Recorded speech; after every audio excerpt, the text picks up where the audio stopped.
여기 믿기 힘든 일이 벌어졌습니다. 130만 구독자를 가지고 있는 영향력 있는 유튜버가 한국의 군대에 들어갔다가 완전히 다른 사람이 되어서 나왔다고 하죠.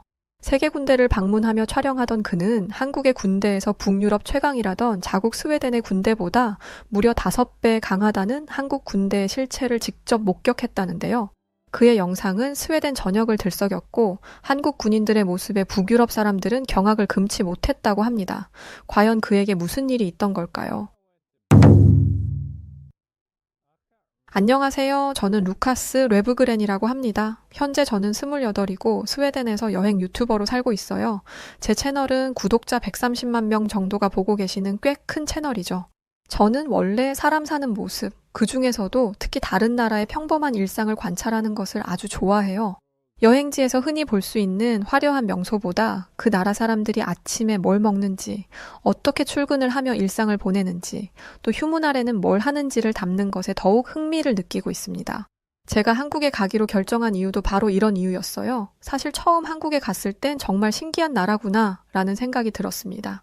길거리에서 전통 한복을 입은 사람이 사진을 찍는데 손에는 버블티를 마시고 있었고 지하철 안에서는 누가 조용히 명상을 하고 있는데 옆자리에는 유튜브 영상을 보며 웃고 있었죠. 전통과 기술, 규율과 자유 그런 것들이 이상하리만치 잘 섞여 있는 아주 신기한 나라로 보였습니다. 그런 매력 때문에 처음에는 좀 낯설었지만 점점 궁금해졌어요. 그래서 한국에 머무는 시간은 점점 길어졌고 어느새 몇 달이 훌쩍 지났습니다. 그러던 어느 날 이런 생각이 들었죠. 그런데 한국 군인들은 과연 뭘 먹을까? 정말 단순한 궁금증이었어요. 식단 체험을 콘텐츠로 만들면 재밌을 것 같다는 생각 정도였죠. 군대 밥상과 PX 음식 리뷰 같은 걸 해보면 반응이 꽤 좋을 것 같았습니다. 그래서 검색을 하기 시작했어요. 그러던 중 민간인도 참여할 수 있는 군 체험 프로그램이 하나 보였습니다. 운 좋게도 제가 딱 원했던 프로그램이 한국에 있었고 한국에서 지내며 여유로운 시간을 보내고 있었던 터라 고민도 없이 신청하게 되었습니다. 뭐 하루 이틀 다녀오는 거면 괜찮을 것 같은데 조회수도 잘 뽑힐 것 같고 딱 내가 원하던 프로그램이니 다녀오지 뭐. 그렇게 신청을 했어요. 저는 정말 단순한 프로그램인 줄 알았습니다. 유니폼 한번 입어보고 제식 훈련 잠깐 해보고 뭐 식당에서 밥 한 끼 먹는 정도일 거라 생각했어요. 그런데 프로그램 시작 첫날 제가 훈련소 정문에서 서류를 내고 조교님 앞에 섰을 때 어떻게 된 일인지 제가 입소자 명단에 올라 있었습니다. 그 순간부터는 돌이킬 수 없게 됐어요. 제가 한국어가 아직 유창하지 않아서 당시 상황을 잘 못 알아들은 것이 바로 큰 문제였죠. 조교님께서 보고합니다 라고 하시길래 저도 반사적으로 네 보고하겠습니다 라고 대답을 했어요. 그게 도대체 뭔지도 모르고 말이죠. 그 뒤로는 군복으로 갈아입고 구보를 하고 소리를 지르며 얼차려를 받고 있었습니다. 지금 이렇게 된 것이 도대체 어떻게 된 건지 그 당시에는 정말 충격과 당혹감이 저를 지배했어요. 내가 지금 이걸 왜 하고 있는 거지? 이게 콘텐츠가 되긴 할까? 이렇게 진지한 상황에 촬영하기도 쉽지 않은데 난 여기서 뭐 하는 거야? 정말 당황스러워 머릿속이 어지러웠습니다. 사실 카메라도 꺼내기 어려울 정도로 엄숙한 분위기였죠. 그래도 어떻게든 촬영은 해야 한다는 생각에 저는 잠깐의 휴식 시간에 카메라를 켜 제 얼굴을 찍으며 말했습니다. 지금 이 영상을 보시는 분들은 아마도 루카스가 왜 군복을 입고 있냐고 생각하실 텐데 저도 지금 믿기지가 않습니다. 뭔가 이상한 일에 휘말린 것 같아요. 이 옷 그냥 기념품 아니고 진짜 한국 군복입니다. 제가 어디냐고요? 간단히 말하면 한국 군대 훈련소에 있어요. 대한민국 서울 근교의 어느 훈련소에서 지금 이 영상을 찍고 있는 겁니다. 혹시 한국에 민간인 군 체험 프로그램이라는 게 있다는 거 들어보셨나요? 저는 그걸 인터넷에서 우연히 봤거든요. 신청하면 짧게 군 생활을 체험할 수 있고 군인 식단도 맛볼 수 있고 훈련도 살짝 해보는 약간 군인 코스프레 같은 체험이라고 소개돼 있었어요. 그래서 이건 완전 콘텐츠로 좋겠다 싶어서 신청을 했거든요. 사실 그냥 한국 군인들이 다이어트 할 때 먹는 식단 같은 거나 PX에 파는 특이한 간식 같은 걸 리뷰하려고 했던 건데 이거 완전 단단히 꼬였어요. 아주 제대로요. 그렇게 저는 중간중간 나레이션을 해가며 영상을 남기곤 했습니다. 체험 당일부터 제가 당황할 수밖에 없었던 것은 여러 이유가 있었어요.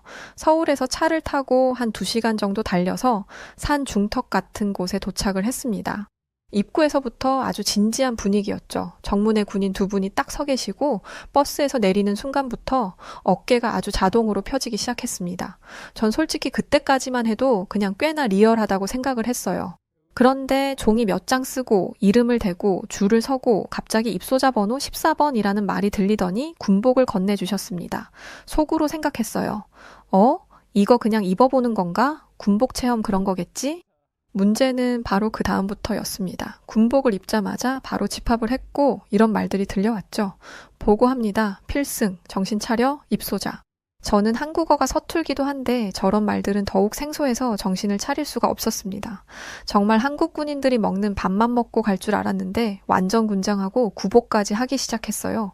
땀에 젖은 군복을 보면서 제 스스로도 웃겼습니다. 내가 진짜 여기에 왜 있지? 아니, 지금 뭘 하고 있는 거지? 그때부터 이건 단순한 콘텐츠가 아니라 정말 중요한 사건이라는 생각이 들기 시작했고 확신이 생겼습니다. 그날 밤 처음 자대처럼 생긴 생활관에 누워서 다른 훈련생 분들과 조용히 누워 있었어요. 한참을 말없이 천장을 보다가 제 머릿속에 떠오른 말이 딱 하나 있었습니다. 루카스, 너 이거 그냥 다이어트 식단 리뷰하러 온 거 아니었어? 그렇게 제 한국 군대 체험, 아니 뜻밖의 입소 생활은 아주 웃기고 또 약간 무서운 나날이 펼쳐지기 시작했어요. 다음날 저는 생애 처음으로 기상 나팔이라는 것을 들었습니다.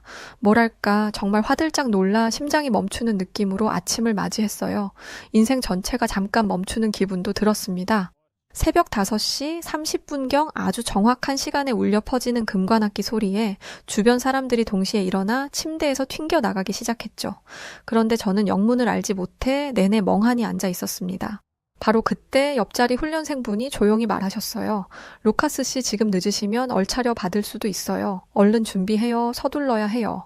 그때 처음 들은 단어 얼차려는 뭔지 모르겠지만 압박감이 들었고 급히 옷을 갈아입고 운동장으로 나갔습니다. 이때부터 진짜 무슨 영화 같은 한 장면들이 펼쳐지기 시작했어요. 줄 맞춰 뛰기를 하기 시작했고 줄도 2줄, 3줄이 아니라 정말 수십 명이 일제히 구보를 시작하는데 그 순간 저는 확신했습니다. 아, 이거 그냥 한국판 스쿼드 게임이잖아. 조교님이 선두에서 목이 터져라 외치셨어요. 1, 2, 3, 넷. 줄 똑바로 맞춥니다. 정신 차립니다. 그 소리가 정말 고막을 뚫을 정도로 컸죠. 다 같이 목소리를 맞춰야 하는데 전 너무 당황해서 계속 반박자 늦게 넷 이라고 외쳤어요. 어떤 순간엔 정말로 심장이 군대 박자에 맞춰 뛰는 기분이 들었습니다. 저는 땀으로 셔츠가 다 젖고 숨이 헉헉거렸는데 놀랍게도 다른 훈련생분들은 아무 말 없이 묵묵히 뛰고 계셨죠. 어떤 분은 심지어 노래를 부르면서 뛰고 있었습니다. 제 머릿속에는 그 순간 이런 생각이 들었어요. 이게 도대체 다 무슨 일이지? 여기는 인권이라는 게 존재하긴 하는 걸까? 왜 이렇게까지 해야 하는 거야 도대체? 농담처럼 들릴 수도 있겠지만 정말로 조금 무섭게 느껴졌어요. 제가 아는 유럽의 체험 캠프에서는 물을 충분히 마셨냐 혹은 쉬면서 하라는 말이 먼저 나오곤 했습니다. 그런데 여기 한국은 그 어떤 배려의 말 없이 바로 실전에 투입해야 했죠. 약간 게임 속 NPC 같은 정확함이랄까요. 그렇게 무서운 구보가 끝나니 제식 훈련이라는 걸 했습니다. 정렬, 우향우, 뒤로 돌아. 전 진심으로 이해가 안 돼서 눈치껏 따라 하다가 완전히 반대로 돌아서 조교님과 눈이 딱 마주쳤습니다. 그 순간 조교님이 아주 조용히 오시더니 말씀하셨어요. 입소자 루카스, 눈치 보지 말고 신속 정확하게 할 수 있도록. 그 말이 왜 이렇게 무섭게 들렸는지 모르겠습니다. 저는 그냥 고개만 끄덕이고 말았어요. 그리고 진짜로 얼차려를 받았습니다.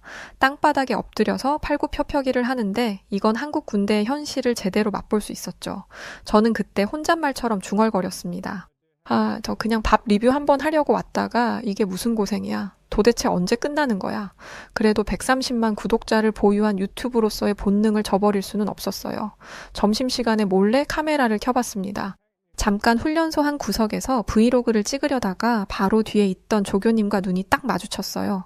그 순간 저는 그런 느낌이 들었습니다. 사람이 카메라 앞에서 딱 얼어붙는 느낌이 바로 이런 거구나 싶었죠. 조교님은 아무 말씀도 안 하셨지만 딱 한마디처럼 들렸습니다. 카메라를 감히 여기가 어디라고? 저는 카메라를 바로 끄고 고개 숙여 사과드렸어요. 조교님은 아무 말 없이 고개만 끄덕이시고 지나가셨는데 그 침묵이 제 인생에서 가장 무서운 컨펌이었습니다. 그렇게 저는 유튜버 루카스가 아니라 입소자 루카스로 본격적인 하루하루를 살아가게 되었어요. 저녁이 되고 군화 속 발은 퉁퉁 붓고 다리는 후들거렸습니다. 그런데 참 신기하게도 모두 아무런 말 없이 묵묵히 정리를 하고 다음날 준비를 하고 있었죠. 저는 그걸 보면서 생각했습니다. 이 사람들 어떻게 이렇게 조용하고 강한 거지? 나만 힘든 건가? 이건 진짜였습니다. 한국 군대는 그냥 훈련소가 아니라 사람의 의지와 침묵이 소리처럼 울리는 그런 곳이었죠. 훈련소에 들어온 지 3일째 되는 날이었습니다. 갑자기 날씨가 확 추워져서 온몸에 냉기가 흐르기 시작했어요. 영상 5도 정도였던 걸로 기억하는데 체감은 꼭 북극처럼 느껴졌습니다. 땀은 나는데 바람이 옷 속으로 파고들고 몸이 덜덜 떨리기 시작했죠. 특히 저는 아직 이 군복 안에 내복도 안 챙겨 입고 있었기에 추위가 더 심하게 느껴졌습니다. 땀에 젖은 옷이 그대로 말라버리면서 온몸이 굳는 느낌이 들었죠. 그 추운 날 하필 훈련은 야외에서 계속 진행되었습니다. 완전 군장 상태로 땅바닥에 엎드리고 뛰고 구르고 무한 반복이었어요. 처음에는 브이로그에 써야지 라고 생각했던 그 마음이 어느새 이렇게 바뀌고 있었습니다. 아, 이거 끝까지 절대 못 버틸 것 같은데 어쩌지? 촬영도 못하고 이거 완전 시간 날리고 있는 거 아니야? 이런 생각이 들면서 점점 더 이곳에 있는 게 괴로워지기 시작했어요. 그렇게 점심시간쯤 저는 텀블러에 물을 채우려다 손이 너무 얼어서 뚜껑을 열지 못하고 있었습니다. 당황해서 옆에서 물을 흘려붓고 있었는데 한 훈련생 분이 조용히 제 손에서 텀블러를 가져가시더니 말없이 물을 가득 채워서 다시 건네주셨죠. 저는 순간 너무 놀라 감사하다는 말만 한국어로 계속 반복했습니다. 그런데 그분은 그냥 고개만 끄덕이고 다시 자리에 앉으셨어요. 그 모습이 정말 말도 안 되게 멋있게 느껴졌습니다. 그리고 또 다른 분은 제 군화 끈이 풀린 걸 보고 이렇게 말했죠. 루카스 씨, 여기 위험해요. 군화 끈 풀렸네요. 잠시만요. 말이 끝나기 무섭게 그분은 무릎을 꿇고 직접 군화 끈을 묶어주셨습니다. 제가 하겠다고 했으나 그분은 그냥 웃으면서 한마디 하셨어요. 여기선 같이 버티는 게 제일 중요해요. 모두가 하나다 생각하면서 같이 하고 돕고 그렇게 하는 거죠. 그 말을 들은 후 정말 마음 깊숙이 박혔습니다. 이 냉혹한 한국 군대 훈련소 체험 속에서도 한국인들의 특유의 정과 따뜻함을 보는 듯 했거든요. 아, 이 사람들이 단순히 군대에서 명령만 듣는 게 아니구나. 서로를 지키면서 함께하는 사람들이구나. 그 전까진 솔직히 말해서 군인 하면 무서운 사람들 혹은 지시만 따르는 집단이라는 이미지가 매우 컸습니다. 근데 지금 제 눈앞에 있는 이분들은 누가 시켜서가 아니라 진짜 서로를 위해서 움직이는 사람들이었죠. 얼어붙은 운동장에서 서로 옷깃을 올려주고 넘어지면 말없이 손을 내밀고 식사를 할 땐 자기 반찬을 나눠주기도 했습니다. 누가 잘못을 해도 크게 탓하지 않고 그냥 옆에서 돕고 함께 했어요. 훈련 중간중간에도 괜찮아요? 물 좀 드세요. 조금만 더 버텨봐요, 우리. 이런 말들이 아무렇지 않게 당연하다는 듯 오가는데 전 그게 참 놀라웠습니다. 왜냐하면 제가 알고 있던 힘이라는 개념은 더 세게 소리 지르고 더 오래 뛰고 더 빨리 해내는 사람이 강한 사람이었거든요. 제 눈엔 더 강하게 보였습니다. 그날 저녁 훈련을 마치고 돌아오면서 저는 아무 말 없이 침대에 누웠습니다. 힘들긴 정말 힘들었지만 가슴속에 이상한 감정이 생기기 시작했어요. 이 사람들 정말 멋지네? 처음엔 콘텐츠로만 보던 한국 군대였는데 그 안에서 움직이는 사람들은 하나같이 단단한 마음을 가진 사람들이었습니다. 물론 저는 여전히 버티는 것이 힘들긴 했지만 그때부터는 나 혼자 버티는 것이 아니라 같이 버티는 훈련이라는 것을 조금씩 느끼게 되었습니다. 그날은 훈련 대신 취사장 체험이었어요. 말 그대로 밥 짓는 날이었죠. 솔직히 말씀드리면 처음엔 드디어 쉬는 날이구나 저는 그렇게 생각을 했습니다. 그런데 전혀 아니었어요. 밥 짓는 것도 엄청난 전투라는 것을 뒤늦게 깨닫게 되었습니다. 아침 5시 30분에 일어나서 취사장으로 이동했는데 이미 몇몇 병사분들은 앞치마를 두르고 커다란 솥단지를 닦고 계셨어요. 김치찌개용 김치를 양동이로 나르고 달걀 수백 개를 단체로 까는 모습은 말 그대로 단체 요리왕 대회 같았습니다. 저는 양파를 깠는데요. 한 5개째부터 눈물이 멈추질 않았습니다. 이게 지금 눈물인지 후회인지 모를 지경이었죠. 그걸 옆에 있던 병사분이 보시곤 이렇게 말을 했습니다. 루카스 씨, 군대 첫 눈물이 양파면 양반이에요. 이렇게 웃으며 말하는데 전 정말 그 자리에서 빵 터졌습니다. 점점 한국인들 사이에서 어울리며 즐기는 제 자신을 발견하고 조금 놀랐어요. 이어 점심시간 준비할 땐 큰 스테인리스 그릇에 고추장을 넣고 나물, 참기름, 밥을 산처럼 쌓아놓고 병사분들이 커다란 주걱으로 비비기 시작했습니다. 그 장면은 진짜 영상으로 남기지 못한 게 아쉬울 정도였죠. 누가 한 명이 비비면 비빌수록 국방력 상승이다 생각하면서 비빕시다 하고 외치니까 주변에서 갑자기 네 알겠습니다 하며 받아치고 갑자기 비빔밥 퍼포먼스처럼 단체로 돌리며 웃는 그 시간이 참 즐거웠어요. 제가 한 숟갈 떠보겠다고 손을 들었을 때였어요. 루카스는 한 숟갈 말고 두 국자 당첨. 이렇게 말하며 웃으면서 챙겨주시는데 전 순간 이런 생각이 들었습니다. 이게 진짜 군대가 맞나? 참 다양한 매력이 있네 한국은. 훈련소라는 단어에서 떠오르던 딱딱하고 무표정한 이미지랑 제 앞에서 비빔밥을 주걱으로 돌리며 농담하는 이 모습은 전혀 달랐어요. 그리고 더 놀라운 건 조교분들이었습니다. 훈련 중일 때는 누구보다 엄격하시던 분들이 휴식 시간이 되니까 병사 이름 하나하나 부르면서 그랬죠. 오늘도 잘 버텼다. 요즘 표정 많이 좋아졌네. 어제 말한 그 고민은 좀 나아졌나? 그렇게 다정하게 따뜻하게 말을 거시는 겁니다. 저는 순간 멍하니 바라봤어요. 이건 제가 영상으로만 보며 짐작했던 군대가 아니었죠. 이건 하나의 작은 사회 같은 느낌이 들었습니다. 웃을 때는 웃고 버틸 때는 버티고 서로를 챙기고 응원하고 그렇게 하루하루를 견뎌내는 사람들의 공간이었습니다. 저는 군대에 와서 이렇게 배를 잡고 웃게 될 줄은 상상도 못했어요. 심지어 그 웃음이 가벼운 게 아니라 따뜻한 감정으로 마음속에 오래 남을 것 같은 그런 웃음이었습니다. 그날 저녁 제 일기장에 이렇게 썼어요. 이건 내가 알던 군대가 전혀 아니야. 여긴 사람 냄새가 나는 곳이야. 그날은 야간 경계 체험이 있는 날이었습니다. 말 그대로 늦은 밤 어두운 숲 근처 초소에서 번갈아 가며 보초를 서는 일정이었죠. 훈련병들과 함께 교대로 경계 근무를 하게 됐고 저는 생전 처음 들어보는 적막한 밤의 소리 속에 무언가에 눌린 듯 조용히 앉아 있었습니다. 그 어둠은 단순한 어둠이 전혀 아니었어요. 조용한데 무거웠고 말소리 하나조차 삼켜지는 느낌이 들었어요. 함께 초소에 있던 병사분이 갑자기 조용히 말을 걸어오셨습니다. 루카스 씨, 원래 이런 분위기 익숙하지 않으시죠? 저는 고개를 끄덕였고 그분이 이어서 말씀하셨어요. 근데 저한텐 오히려 이런 밤이 마음이 편해요. 가족들이 제가 여기 있는 걸 오히려 안심하거든요. 전 그 말이 너무 의외라서 고개를 들었어요. 가족들이 안심을 한다고요? 여기 있는 걸요? 네, 제가 어릴 땐 방황을 많이 했거든요. 근데 여기 들어와서부터 매일 규칙적으로 생활하고 누군가와 함께 걷고 먹고 자고 그렇게 생활하는 걸 보고 가족들은 안심을 하더라고요. 정말 멋지게 살고 있다면서 말이죠. 그 순간 저는 카메라가 아닌 제 눈으로 사람을 보고 있다는 사실이 너무 뚜렷하게 느껴졌어요. 그 병사분은 지금 어두운 초소에서 총을 들고 서 있지만 마음속으로는 누군가에게 좋은 사람이 되려고 하루하루 싸우고 있는 거였죠. 또 다른 병사분은 담요를 둘둘 만 채 다가오시더니 조용히 말하셨습니다. 저한텐 여기가 제대로 된 어른이 되는 곳이에요. 저는 그 말에 아무 말도 못하고 가만히 고개만 끄덕였어요. 그분은 이어서 이렇게 말씀을 하셨습니다. 솔직히 힘든 것도 많지만요. 처음으로 남탓 말고 나 자신을 돌아보게 됐어요. 책임이 뭔지 생각하게 되더라고요. 그 얘기를 듣고 저는 한동안 아무 말도 하지 못했습니다. 누가 시키지도 않았는데 저도 모르게 눈시울이 붉어졌어요. 이건 단순히 총 들고 훈련하는 모습만 보고선 절대 알 수 없는 이야기였습니다. 영상으로 봤다면 그냥 힘들겠네 하고 넘겼을지도 모르죠. 그런데 이렇게 직접 듣고 같은 밤과 공기를 마시며 앉아 있으니까 마음이 정말 깊이 움직였습니다. 전 그때 처음으로 속으로 이런 말을 했어요.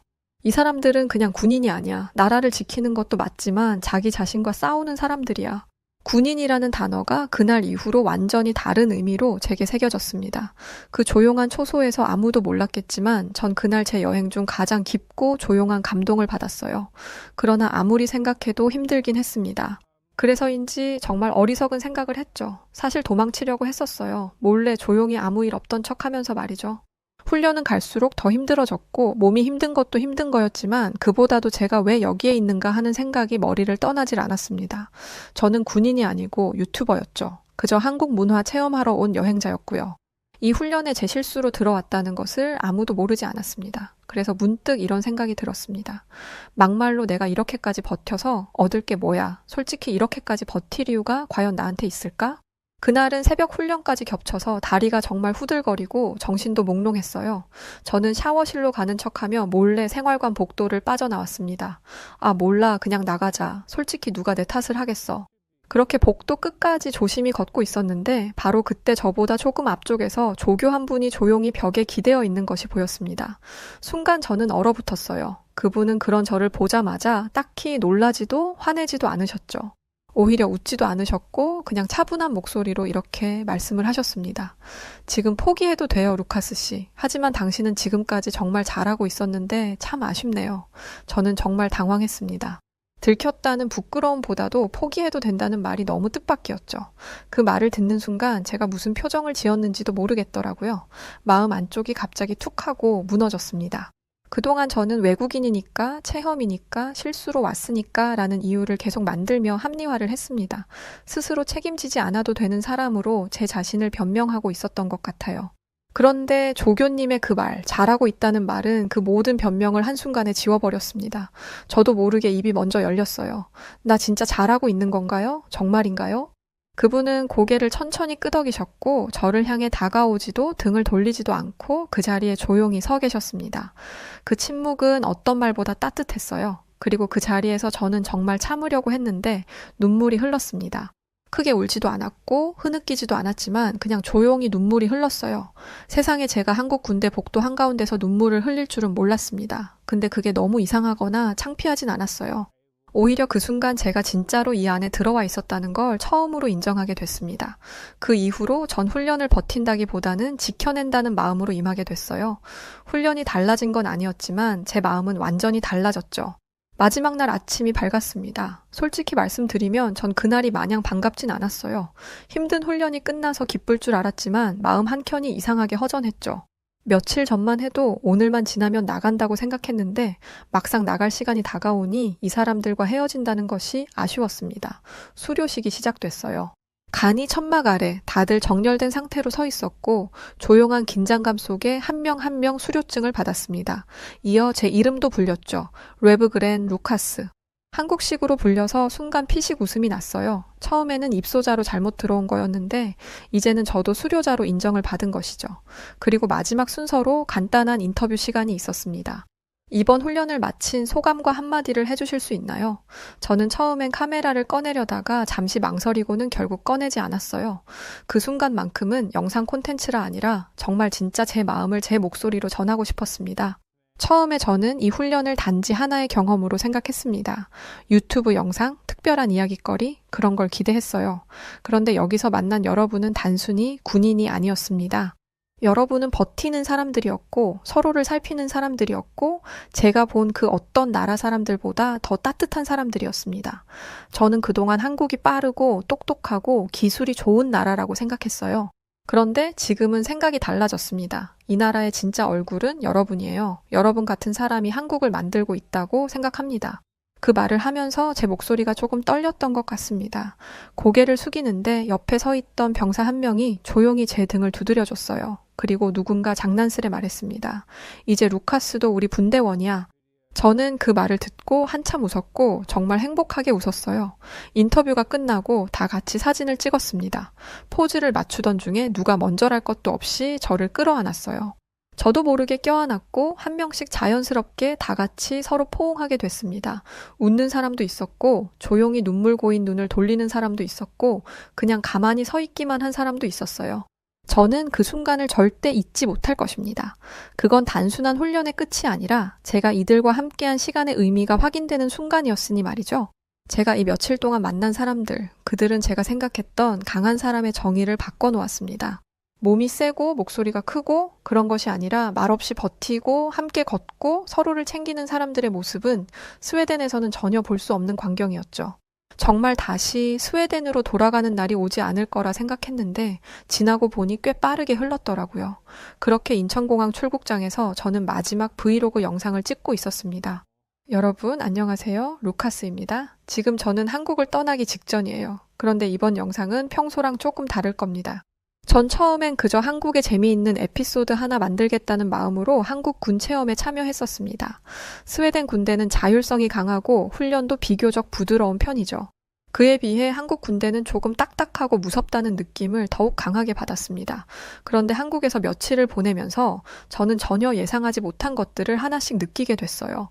체벌보다 배려가 많았고 억압보다 공동체 정신이 강했고 명령보다 함께 버티는 정서가 있었습니다. 스웨덴 군대에는 없는 한국 군대만의 정이 있었죠. 훈련 중에 군화끈을 몰래 묶어주던 병사, 조용히 제 물통을 채워주던 그 친구, 그리고 당신은 정말 잘하고 있어요 라고 말해주던 조교님까지 모두의 따뜻함과 진심 덕분에 저는 끝까지 함께 할 수 있었습니다. 출국 직전 한 명씩 배웅해주던 병사들의 모습이 제 마지막 영상 클립에 담겨 있었어요. 모두가 고개 숙여 인사하고 손을 흔들어 주었죠. 그 순간 저는 이런 생각이 들었습니다. 아, 여긴 군대가 아니구나. 여긴 정말 사람을 만드는 곳이구나. 그리고 카메라를 끄기 전 조용히 마지막 말을 남겼어요. 전 한국에서 생각보다 많은 걸 배웠어요. 힘이라는 건 소리 지르는 게 아니라 함께 버티는 것, 끝까지 걷는 것이라는 걸요. 그렇게 저는 스웨덴으로 돌아왔고 익숙한 제 방에서 카메라를 켰습니다. 새로 찍은 영상에는 군복 대신 평소의 제 모습이었지만 마음 한켠은 아직도 한국의 PX 앞 벤치에 남아 있었습니다. 한국에서의 훈련 장면은 모두 담지 못했어요. 어떤 순간은 카메라보다 눈으로 담고 싶기도 했습니다. 그래서 영상의 중간중간 나레이션으로 대신 설명을 넣었어요. 그런데 감정이 복받쳐서 목소리가 자꾸만 떨리기 시작했습니다. 그리고 영상을 올리고 하루가 채 지나지 않아 조회수가 수십만을 넘어갔고 댓글창에는 익숙한 이름들이 보이기 시작했습니다. 루카스 형 나태호야 기억나지? 이렇게 만들어진 영상을 보니 감회가 새롭네 굿굿. 형 그때 밤참 몰래 나눠준 거 아직도 생각나? 안 잊을 거야? 형도 잊지 마. 이번 여름 휴가 때 한국 온다면서요? 꼭 연락 주세요. 우진. 그걸 보고 저는 한참 동안 멍하니 웃었습니다. 전우들과 보낸 시간은 그냥 촬영용 에피소드가 아니라 진짜 추억이 되었던 거였죠. 그래서 결심했어요. 곧 다가올 여름 휴가에 전 다시 한국에 가기로 했습니다. 군복을 입진 않겠지만 제 전우들, 제 친구들과 이번엔 훈련소가 아닌 밖에서 좋은 시간을 보낼 생각이죠. 마지막으로 제가 한국에서 가장 부러웠던 것, 그건 음식도 아니고 기술도 아닌 바로 이 사람 사이의 정과 따뜻하고 단단한 그들만의 연결이었습니다. 스웨덴에는 없는 문화지만 앞으로 저도 제 방식대로 그 정을 배워보고 싶어요. 벌써 한국 여름 휴가에 잔뜩 기대를 하고 있습니다. 직업이 유튜버인지라 카메라를 두고 놀 수는 없겠지만 오직 콘텐츠용이 아니라 추억용으로라도 전우들과의 시간을 많이 담아오려 합니다. 가끔씩 문득 후벼 파고 들어오는 한국 전우들의 따뜻함을 오래도록 기억하고 싶거든요. 제가 간다는 소식에 벌써부터 모두 일정을 비우고 여름 휴가를 미리 계획해주는 전우들의 모습을 보니 역시 한국은 정말 다르구나 다시금 느꼈어요. 스웨덴이었다면 아마 이런 의리는 기대하기가 어려웠을 텐데 말이죠. 제게 한국에서 뭘 가장 크게 느꼈고 배웠냐고 묻는다면 저는 딱 이렇게 말해주고 싶습니다. 진짜 힘은 끝까지 함께 걷는 한국인들의 마음이라고 말이죠. 긴 글 읽어주셔서 감사합니다. 미국 노스캐롤라 주립대학의 한 강의장에서 해외 여러 나라에서 왔던 학생들이 웅성거리기 시작합니다. 그런데 한국에서 왔던 한 여성은 강의장에서 큰 충격을 받고 뭔가를 준비하기 시작하는데요. 이내 이 한국인 여성으로 인해 대학에 있던 모든 학생들이 끝이 보이지 않는 긴 줄을 서기 시작했고 그 모습을 지켜보던 또 다른 여성은 그 자리에 주저앉아 눈물까지 흘리고 맙니다. 대체 무슨 일이 벌어지고 있었기에 이 사단이 나고 있던 것일까요? 오늘 사연 시작합니다. 안녕하세요. 저는 미국 노스캐롤라이나 주립대학에서 공부 중인 세르비아 출신 유학생 마야 푸시치라고 합니다. 저는 대학에서 인문사회학을 전공하고 있어요. 제 이야기를 하기에 앞서 제 나라 세르비아에 대한 이야기를 먼저 하자면 세르비아는 동유럽에 속한 나라이지만 유럽에서 가장 못 사는 나라이기도 합니다. 물론 어딜 가나 빈부격차는 있기 때문에 잘 사는 사람들이 있기는 하지만 적어도 저는 아니에요. 그런 제가 미국으로 유학을 올 수 있었던 이유는 후원 덕분이었습니다. 세르비아 출신의 한 사업가분이 고등학생 중 성적이 좋은 학생 몇 명에게 유학 기회를 준 것이었죠. 저는 덕분에 대학교 등록금과 약간의 생활비를 받으며 학교 생활을 할 수 있었습니다. 저는 대학에 잘 적응하지 못했어요. 처음에는 잘 지내는 것 같았지만 미국 파티 문화가 저와는 영 맞지 않더라고요. 신입생 시절, 학기 초에는 파티 참석이 필수입니다. 하지만 저는 파티에 가는 게 항상 부담이었어요. 드레스도 사야 하고 구두도 사야 하고 헤어스타일링에 화장까지 해야 할 게 너무나 많았는데 저는 그런 걸 할 돈이 없었거든요. 그래서 몇 번 파티를 거절했더니 나중에는 아예 초대조차 오지 않더라고요. 그러면서 동시에 제가 가난한 나라에서 온 가난뱅이라는 사실이 소문처럼 돌면서 제 귀에까지 그 소문이 들렸어요. 소문의 근원지는 저를 이상하다시피 미워했던 인도 유학생 란이었습니다. 라니는 저를 굉장히 싫어했어요. 아니죠. 저를 굉장히 무시했습니다. 라니는 인도에서 높은 계급이더라고요. 인도의 계급제인 카스트 제도가 사라진 지 오래라지만 실질적으로는 남아있는 상황이라고 합니다. 그래서인지 라니는 기본적으로 사람을 하대하는 경향이 있었어요. 그런데 라니의 곁에는 늘 사람이 있었습니다. 계급이 높은 만큼 돈도 많고 그만큼 돈도 잘 써서 누구나 라니와 함께 있고 싶어 했거든요. 하지만 딱 한 사람, 한국에서 온 유학생 세라는 달랐습니다. 세라는 저와 다른 과였기 때문에 1학년 때는 모르고 지내다가 2학년이 되어서 함께 교양 강의를 들으며 서로의 존재를 알게 되었어요. 세라는 어딜 가든 눈에 띄는 학생이었습니다. 다른 한국인들이 그렇듯 성적은 최상위권이었지만 범생이스러운 이미지는 없었어요. 놀 때는 또 화끈하게 노는 친구였죠. 누구나 세라와 친해지고 싶어 했습니다. 저를 그렇게 괴롭히고 동양인을 차별하던 인도인 라니조차도 말입니다. 그랬던 세라가 어느 날 제게 말을 걸었어요. 오늘 저녁에 함께 공부를 하는 게 어떻냐면서요. 저는 얼떨떨했습니다. 세라와 친해지는 건 생각도 못했던 일이었으니까요. 저는 저도 모르게 세라를 따라 도서관으로 향했습니다. 세라는 어딜 가든 저를 챙겼어요. 자신이 초대받은 파티에까지 말이죠. 저는 파티에 초대를 받았는데 함께 가자는 세라의 말을 거절했습니다. 하지만 세라는 계속해서 함께 가자고 하더라고요. 도무지 고집을 꺾지 않는 세라 때문에 저는 결국 왜 파티에 가고 싶지 않은지를 얘기할 수밖에 없었습니다. 세라, 난 파티에 입고 갈 화려한 드레스도 없고 파티에서 술을 마시며 놀 시간조차 없어. 그러니까 나를 제발 그만 내버려둬. 저는 가난 때문에 남들 다 하는 파티 한 번 못하는 제 자신이 너무 부끄러웠어요. 그리고 이런 제 현실을 세라에게 말하는 이 상황이 너무나 싫었습니다. 이날 이후 세라는 제게 파티에 같이 가자는 말을 단 한 번도 하지 않았습니다. 대신 저를 대신해 제 생일 파티를 열어주었죠. 생각하지도 못한 이벤트에 감격했던 것도 잠시 저를 지독하게 싫어하던 인도인 유학생 라니가 초대받지도 못한 파티에 나타났어요.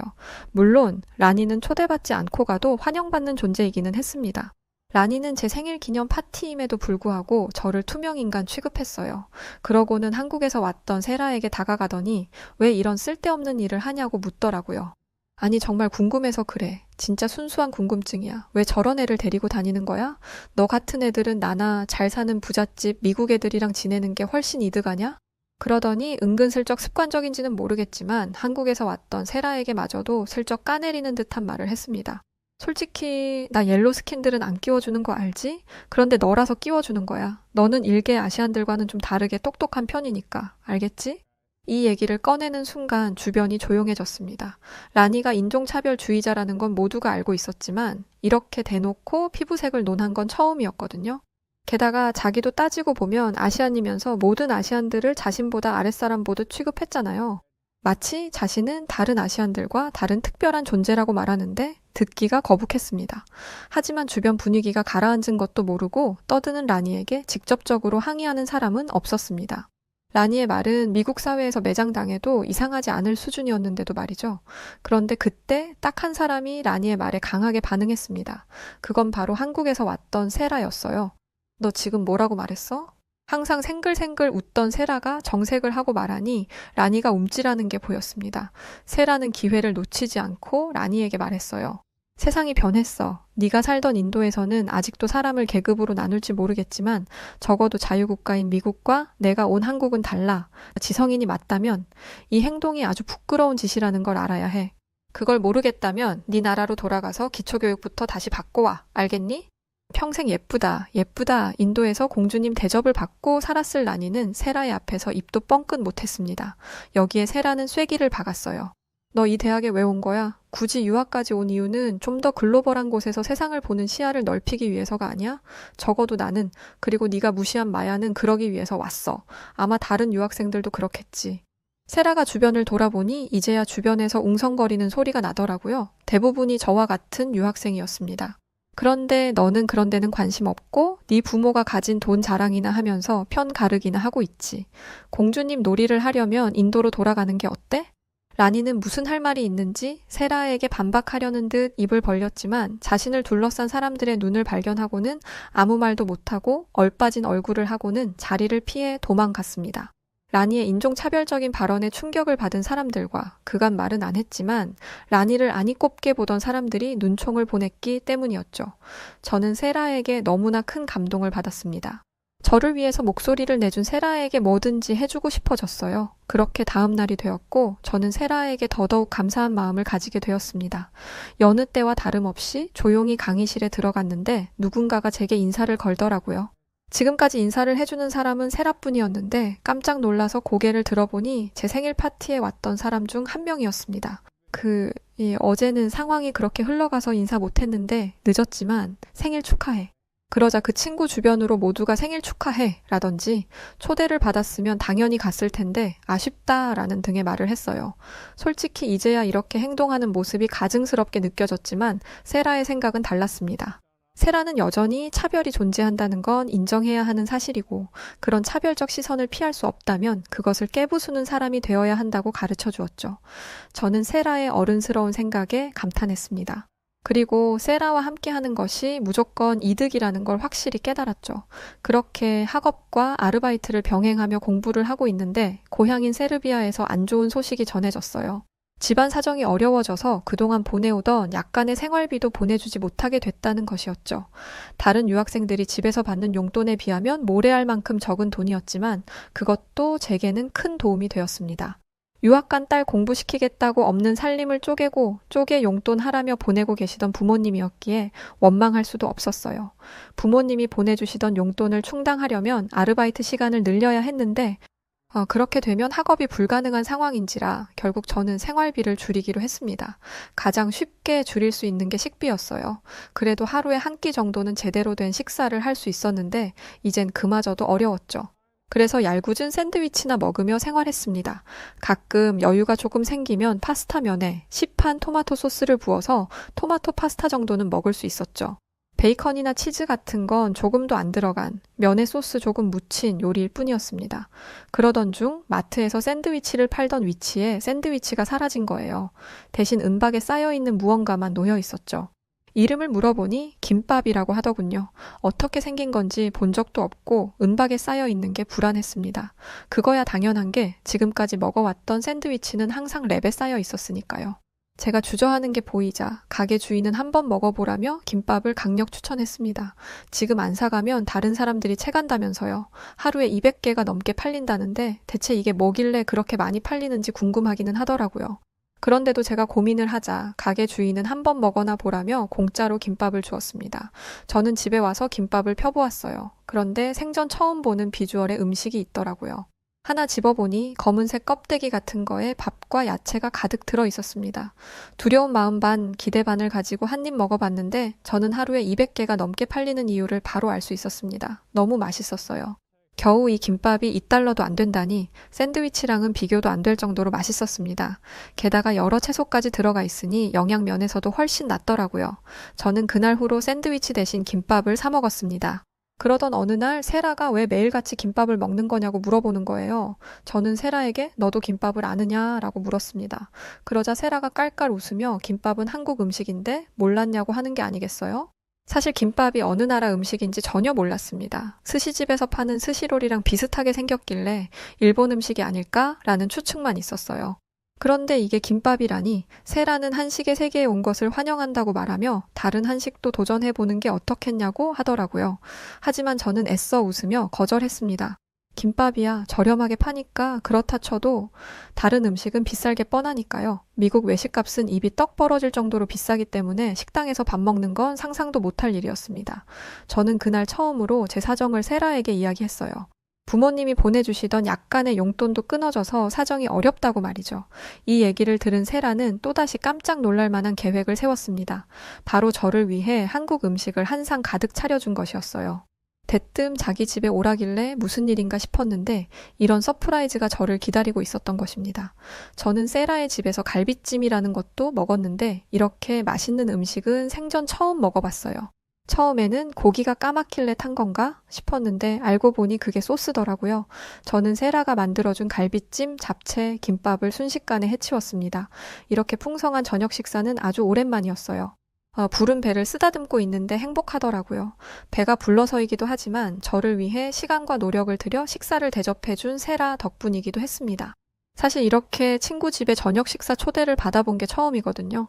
세르비아가 그리 잘 사는 곳도 아니고 정치적으로도 안정적인 나라가 아닌지라 여전히 서로가 서로를 경계하는 문화가 남아있기 때문이죠. 그래서인지 세라의 행동이 더욱 감동으로 다가왔던 것 같네요. 이날 이후 세라는 저를 위해 도시락을 싸주기도 했고 저는 세라와 함께 한식의 매력에 푹 빠져들게 되었습니다. 그러던 중 제 관심사와 딱 맞아떨어지는 수업을 듣게 되었어요. 문화산업과 관련된 강의를 듣고 있는데 교수님이 웬 유튜브 영상 하나를 보여주시더라고요. 무려 1시간 반이나 되는 영상이었는데 이상하게도 영상 속 사람은 먹기만 했습니다. 그런데 더 놀라운 건 영상 조회수가 수십만 회나 되는 거였죠. 교수님은 그 영상을 먹방이라고 소개하셨습니다. 말 그대로 먹는 방송이라는 뜻이었죠. 교수님 말씀에 따르면 이 먹방이 선풍적인 인기를 끌고 있더라고요. 실제로 같은 수업을 듣던 학생 중 SNS를 매우 활발하게 하는 학생이 있었는데 그 학생은 먹방이 SNS에서 인기를 끈 지 오래되었다며 자신도 즐겨본다고 말했습니다. 그리고 생각보다 먹방을 보는 사람들이 많았어요. 심지어 어젯밤에도 먹방을 보고 왔다는 학생도 있었습니다. 이런 상황에서 교수님은 먹방이 시작된 나라가 어디인지 아냐고 물어보셨어요. 아무도 대답하고 있지 않는데 누군가가 손을 들었습니다. 역시나 최상위권의 성적을 유지하고 있는 세라였죠. 세라는 정말 모르는 게 없다고 생각하던 저는 세라의 대답을 듣고 정말 깜짝 놀랐습니다. 왜냐하면 세라가 먹방의 시작이 한국이라고 말했거든요. 놀란 건 저뿐만이 아니었습니다. 대다수의 학생들이 세라의 말을 믿지 못했고 계속해서 그게 사실이야? 진짜야? 라는 말만 반복했죠. 교수님이 유튜브로 한국 유튜버들의 영상을 직접 보여줬음에도 자신들이 즐겨보는 먹방이 한국의 것이라고 인정하지 못했습니다.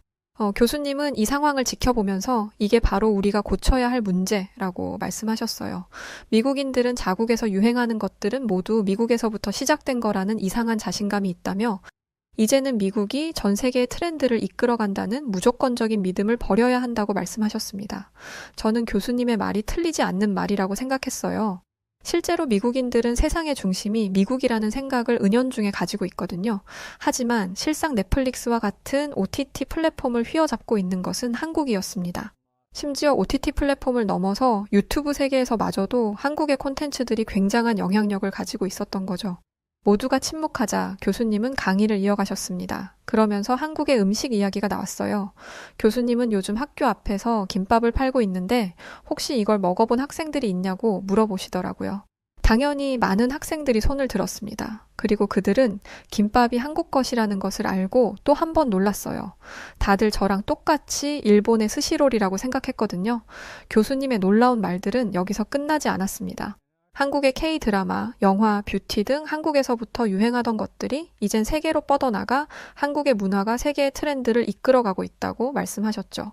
교수님이 PPT로 직접 보여주신 증거들은 모두가 수긍할 수밖에 없는 객관적이고 현실적인 자료들이었어요. 그래서 학생들 모두 교수님의 말에 반박하지 않았습니다. 특히 IT 쪽은 이미 세계를 휘어잡고 있다는 말에 모두가 고개를 끄덕였습니다. 저는 한국이 문화산업 쪽에서만 경쟁력 있는 줄 알았는데 아니었더라고요. 그런데 딱 한 사람, 인도에서 온 라니만 교수님의 말에 한마디 던졌습니다. IT 업계 얘기가 나와서 하는 말인데 IT를 논하는데 인도가 빠질 수 없다면서 말이죠. 그러자 교수님은 라니가 반박할 수 없는 자료로 라니의 길을 확 죽여버리셨습니다. 인도의 IT 강하죠. 인도 역시도 IT 강국이 맞습니다.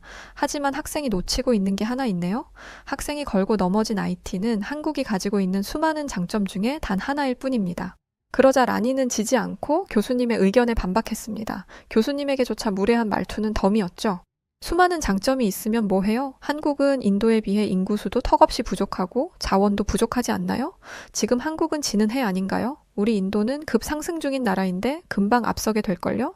라니는 씩씩거리며 교수님에게 자신의 생각을 내뱉었습니다.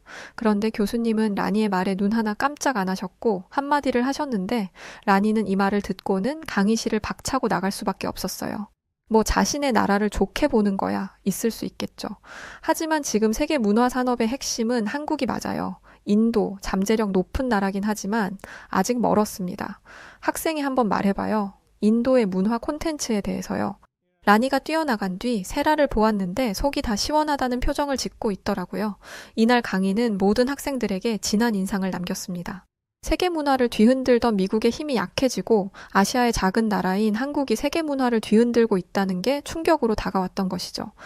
대부분 미국 태생인 학생들은 이러다간 한국에게 모든 주도권이 넘어가게 생겼다며 앞으로는 미국도 긴장의 끈을 놓아서는 안 된다는 토론을 하기까지 했습니다. 반면 세라는 다른 곳에 집중하고 있었어요. 저에게 이러더라고요. 이렇게 많은 미국인들이 김밥을 일본 음식이라고 생각하는 사람이 많은 줄 몰랐다면서 유튜브만 봐도 한국 것이라는 게 나오는데 어떻게 이럴 수 있냐며 충격받은 듯 했죠. 세라는 뭔가 다짐한 듯 보였습니다.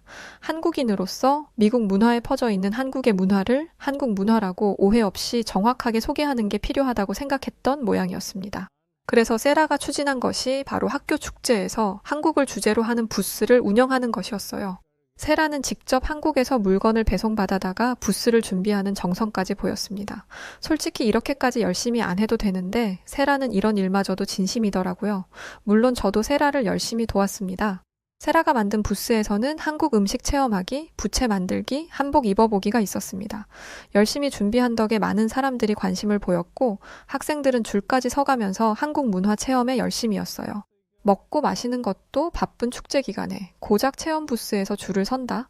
말도 안 되는 이례적인 일이었습니다. 한복 체험을 한 학생들은 한복의 아름다움에 푹 빠졌다며 왜 이 아름다운 드레스를 판매하지 않는 거냐며 세라에게 하소연을 하기도 했어요. 한국 음식 체험하기를 해본 학생들은 한식처럼 건강해 보이는 음식은 처음 본다며 앞으로는 파스타나 피자 같은 것 말고 한식을 먹어야겠다고도 했죠. 그러면서 저에게로 와서는 귓속말로 이렇게 말하더라고요. 야, 너 세라랑 친하지? 그러면 세라가 너한테 한국 요리도 많이 해주고 그래? 제가 그렇다고 고개를 끄덕이자 부럽다며 오두방정을 떨었죠. 저는 세라가 제 친구라는 것이 너무나 자랑스러웠습니다.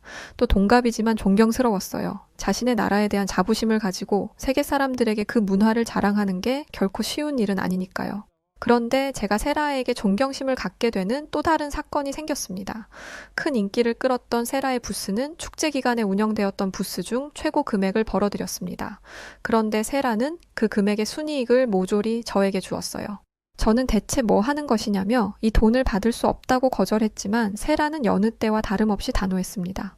그리고 제게 돈을 건네주는 세라의 말을 들은 저는 그 자리에 주저앉아 눈물을 펑펑 흘릴 수밖에 없었어요. 아버지가 일하시다가 다치셨다는 얘기를 우연히 들었어. 일을 못하시는 상황이라 집안 사정이 어려워진 거잖아. 큰 돈은 아니지만 이게 도움이 됐으면 좋겠어. 꼭 받아줘. 내가 이 부스를 운영한 건 한국 문화를 알리기 위함이기도 하지만 마야 너를 위해서이기도 해. 한국에서는 함께 밥을 먹는 사람을 한솥밥 먹는 식구라고 이야기하는데 너는 이미 나에게 가족이고 소중한 벗이야. 이 말을 듣는데 어떻게 감격하지 않을 수 있겠어요. 사실 제 아버지가 일하시는 공장에서 화재가 나서 아버지는 피부 이식까지 받는 큰 수술을 하셔야 했어요. 세르비아는 아직 노동자에 대한 보호가 제대로 이루어지지 않아서 아버지는 회사로부터 그렇다 할 보상도 받지 못하셨습니다. 그래서 어머니가 아버지의 수술비와 병원비, 두 동생의 생활비까지 모두 책임지고 있으셨던 거예요. 세라는 얼마 안 되는 돈이라고 했지만 그 돈은 저희 가족의 2달 생활비와 맞먹는 수준이었습니다. 세라는 저를 도운 것뿐만 아니라 제 가족들의 생계까지 도와준 것이었어요. 세라의 도움 덕분에 어머니는 숨통이 트였다고 하셨고 덕분에 저희 가족은 생각보다 일찍 안정적인 생활을 되찾을 수 있었습니다. 아버지의 회복이 빨랐다는 점도 큰 영향을 주었지만 세라의 도움이 파랄이었어요. 저는 원수는 잊어도 은혜는 잊지 말라는 말을 항상 마음에 새기면서 살아왔습니다. 세라를 만난 이후 저는 세라에게 도움만 받았고 은혜 입은 사람이 되었어요. 저는 처음 세라를 만났을 때 다짐했던 대로 세라를 위해서라면 무엇이든지 하려고 합니다. 물론 세라는 친구끼리 뭘 그러냐고 하겠지만 말이죠. 사실 대학에서 한국 부스를 준비하고 세라와 부스를 운영하고 있을 때 세라에게 왜 이렇게까지 열심히 한국을 홍보하냐고 물어본 적이 있었습니다. 그때 세라가 했던 이야기가 정말 머리에 깊게 남아있어요. 세라는 저에게 이렇게 말했습니다. 프랑스는 프랑스가 미식의 나라라는 점을 아주 오랜 세월에 걸쳐 이미지 메이킹을 했었어. 강의 때 김밥을 친구들이 다른 나라 걸로 오해하는 걸 보고 우리 한국도 이런 시간이 필요하다고 생각했어. 그리고 한국의 좋은 것들을 경험한 사람들은 본고장에 대해 궁금해하기 마련이잖아? 난 그 부분을 공략하려고 생각한 거야. 세라에 대해서는 모르는 게 없다고 생각했는데 세라는 항상 제 예상과 기대를 깨뜨리는 구석이 있었습니다. 세라는 자신의 미래에 대한 확신도 있었어요. 나는 문화 콘텐츠를 제작하는 일을 할 거야. 그리고 지금 하는 일은 미래에 내가 할 일의 밑거름이 되어줄 거고 사람들에게 필요한 콘텐츠가 무엇인지 정확하게 파악해서 앞으로 내가 해야 할 일을 찾아내려고 해. 이렇게 좋은 영향을 주는 친구를 제 인생에서 또 찾을 수 있을까요? 저는 자연스럽게 제 나라 세르비아를 생각해 보게 되었습니다. 세르비아는 여러모로 혼란스러운 시기를 겪고 있어요. 세라를 통해 들어보니 한국도 식민지 시절과 같은 등의 혼란스러운 시기가 있었더라고요. 그런데 그것을 지혜롭게 극복했다고 했습니다. 저는 저희 세르비아도 한국처럼 이 어려운 시기를 극복해낼 수 있으리라는 희망을 가지게 되었어요. 그리고 세르비아의 문화가 세계적으로 인정받을 수 있게 되는데 힘쓰는 사람이 되어야겠다는 다짐도 하게 되었습니다. 세라처럼 말이죠. 제 가장 소중한 친구 세라는 한국인입니다. 사실 저는 한국에 대해서 잘 모릅니다. 얼마나 대단하고 훌륭한 나라인지 가본 적도 없는 나라이기에 잘 모르죠. 하지만 제 친구 세라는 세상 그 어떤 아이들보다 강한 아이였고 그 어떤 아이들보다 세상을 포용할 수 있는 마인드를 가진 친구였습니다. 그리고 세라의 몸에는 한국의 피가 흐르고 있죠. 저는 동갑내기 친구이지만 세라를 통해 더 많은 것들을 눈으로 보고 배워가려고 합니다. 네, 오늘 사연은 여기까지입니다. 세라가 정말 너무 대견하네요. 먼 미국에서 한국의 문화를 제대로 각인시키기 위해서 부스까지 열고 말이죠. 사연 보내주신 마야씨, 앞으로도 세라와 함께 평생 친구하시면서 행복한 날들만 있길 응원합니다. 자, 그럼 오늘 사연 어떻게 들으셨나요? 오늘 사연이 재미있으셨다면 구독과 좋아요, 알림 설정 부탁드리고요. 그럼 지금까지 저는 해외 여러 사연들을 들려드리는 여우튜브 송은지였습니다. 영상 끝까지 시청해주신 모든 분들 고맙습니다. 그리고 우리 구독자분들 감사드리고 사랑합니다. 당신만의 유튜브